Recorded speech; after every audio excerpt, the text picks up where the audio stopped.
All right, so this tutorial is a quick overview of all the different ways you can take white light from various sources and separate out the colors that are mixed in with them. There are 5 or 6 different phenomena that you want to understand and then be able to match that with a particular phenomenon, let's say rainbows or colors of oil slicks, etc. Okay, so there's no math that's involved in any of this. It's descriptive. We will have talked about a lot of this in the PowerPoint presentation, so this is a summary and maybe even get us a little beyond that.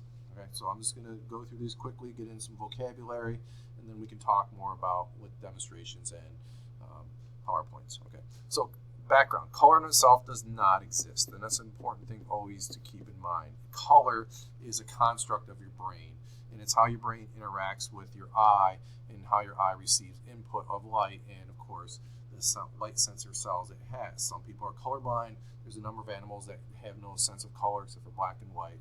So we want to understand that it doesn't exist, but we can still talk about it. So it's a construct of your eye and brain. Okay.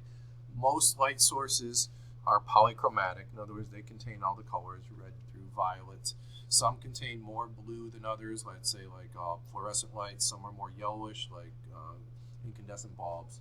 All right, but when you have all or most of the colors, they appear to our eye as white. And then I don't have a space for this, but the absence of any light would then be black. Okay, so how do we get the colors therein to show themselves? All right, so the first one is the most common, and that is pigmentation. All right, dyes, paints, etc. Okay, what they will do is they will absorb certain colors and reflect the rest to our eyes, okay? And this assumes, this is important, that the light source is white light, which I guess we already said is a default assumption, okay? So there's 2 ways we can look at how we can get different colors to come out through pigmentation. There's color by addition of light. Actually, I should be careful what I'm saying because that's not technically pigmentation, but it fits in this general idea. You take a mixture of different intensities of primary colors, and every color under the sun will be can be produced. So the primary colors again are red, green, and blue. And then when you mix red, green, and blue in equal intensities, red and green, red plus green equals yellow. Right? We can mix blue plus green equals cyan, and we can do blue plus red, and that equals magenta. So those are combinations you're worth understanding. Okay, so I'm not going to say anything more about that. All right, we're more interested with the pigmentation is color by subtraction of light. Okay, and that's also with filters. The idea is light strikes a pigment. Pigments themselves do not have color. The molecules that make up the pigment or the dye do not have color. What they do, though, is they will absorb particular frequencies or wavelengths based on a resonance effect, and others are reflected. Okay, so for example, this paper or the paper you're looking at appears white because it reflects all colors, but the ink itself appears black because it reflects none of them. Right? So that's the simplest case of that. And so you have in front of you, or I'm going to refer to a pigment wheel where I have the secondary colors yellow, magenta, cyan, and where they overlap, you will get a red-orange or a green or a blue/violet. And what's happening is when I overlap, let's say the yellow and the blue, the yellow pigment appears yellow because it only reflects green and red. Okay? In other words, it absorbs blue colors, and so what reflects to our eye are green and red, or our eye perceives that as yellow. Now, if I overlap that with cyan, cyan appears cyan because it absorbs red and only reflects blue and green. So if you will, I'm going to put next to this what it reflects in the yellow are green and red, and this reflects, cyan reflects blue and green. So when I overlap them, the only one that can reflect from both of them is green, so where they overlap is green. So that's color by subtraction. It's a little bit complicated, but we'll work some of these out in class, especially with filters. Okay, let's move on to the next means for bringing out light. It's not often you see this, but it's found in nature with rainbows and such, and that's refraction and dispersion. Okay, so there's two phenomena going on here. The refraction, we know what that means. Dispersion is the separation of the colors because of that. And it's based on the fact that within a medium, different wavelengths have different indices of refraction. Okay, and that's a little bit different than we learned when we learned refraction. We learned refraction was about the incident angle and the medium in which it travels. So in this diagram below right here, we have white light, which has all the colors in it, hitting at an angle, which is the same for all the colors. It's entering the same medium for all the colors, yet we have this dispersion effect, the separation. So what that implies is that if red refracts differently than violet, it's because red has a different index refraction of violet just because of its wavelength. Okay, so different wavelengths have different indices of refraction, thus causing the various colors to refract at different angles and therefore separate. Okay, so this explains rainbows, waterfalls. What I mean by that, if you look through a waterfall with all the mist, you'll see a nice rainbow usually. If you have crystals and you have light shining through them, they're cut in such a way that you get little spectra of light. You get aberrations in lenses and glass, which can be an issue, and we'll talk about that and demonstrate that in class. Okay, so what you want to know about this diagram here, that white comes in and the colors come out, is notice that red bends the least. So this has the lowest end, lowest index compared to violet because it refracts the most. So it will have the highest index of refraction. And then, of course, the other colors will be between them. The reason we use a prism is because you get more separation because it will refract twice, upon entering and upon leaving. So it will enhance the small differences in index of refraction. The next diagram right here shows raindrop and how rainbows form. So one might think that if the sun is here, then we would have to be here in order to see the light separate out. It's not quite that simple.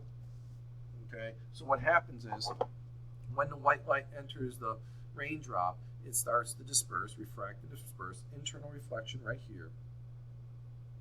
Separates even more, and then in order to see, your eye is here, and it might look up at an angle and pick up blue light. If it changes its angle, it might pick up red light, and different angles correspond to different colors that reach our eye, and then we put it all together, and you get a nice little rainbow. But the point you just have to know is that it's a refraction and dispersion effect. And I already noted that violet bends the most, indicating that it has the greatest index. Okay. The next phenomenon that we can use to bring out color is interference. And this is something we've already talked about in some detail, so I'm just going to review it but not go into all the specifics because we've done that before. Different colors constructively or, let's make sure we're clear, destructively interfere due to path differences. This explains colors from diffraction gratings, those great things we did a lab on in the glasses, CDs, soap bubbles, and oil slicks. Okay, so there's two ways we can cause waves to behave so they'll interfere. There's interference due to diffraction. Okay, and again, we've talked about that.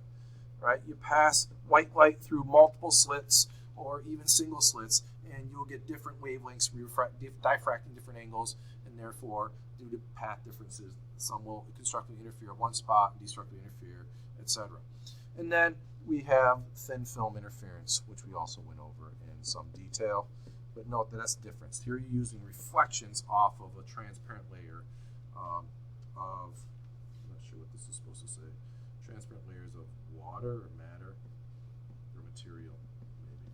Okay, but you get the idea. So review that. So let's finish up with the 5 minutes we have left. Let's get to the last one, which explains a lot of other phenomena. So this is in general called absorption, transmission, and scattering. Okay, and this explains a lot, especially in our atmosphere. So the idea is when, in general, this is a general statement, when light is incident upon a medium, it either transmits